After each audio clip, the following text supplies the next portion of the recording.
Le Point Bourse vous est présenté par Bourse Direct.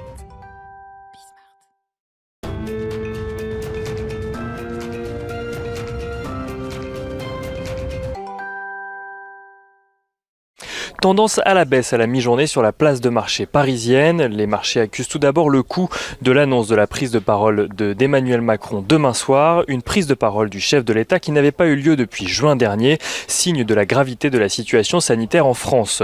Cette prise de parole qui intervient quelques jours après celle du Premier ministre qui confirmait lundi que la France se trouvait face à une deuxième vague forte et qui n'excluait pas de reconfinements locaux, laisse place aux spéculations et aux inquiétudes.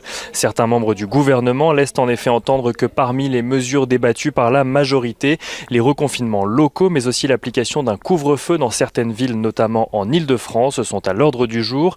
Des mesures qui auraient un effet dévastateur pour une partie de l'économie française.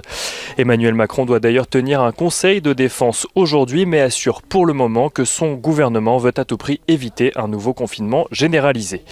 Dans ce contexte, les investisseurs parisiens sont prudents, d'autant plus que l'actualité des marchés se jouera cet après-midi avec l'ouverture de la saison des résultats et les publications trimestrielles de JP Morgan Chase, Citigroup ou encore Johnson & Johnson. Johnson & Johnson qui fait actuellement face à une maladie inexpliquée de l'un de ses patients tests dans le cadre de son expérimentation de vaccin contre le coronavirus. Le laboratoire annonce avoir suspendu ses essais cliniques pour le moment.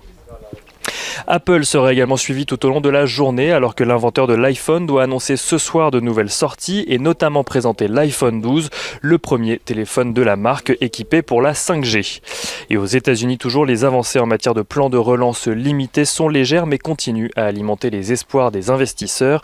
Le Sénat, qui affiche une majorité républicaine, a annoncé qu'il était prêt à voter les 3 mesures chères à Donald Trump, à savoir l'aide au secteur aérien, l'aide aux petites entreprises américaines ou encore l'aide aux foyers américains. Aucun vote n'est en revanche prévu du côté de la Chambre des représentants pour le moment.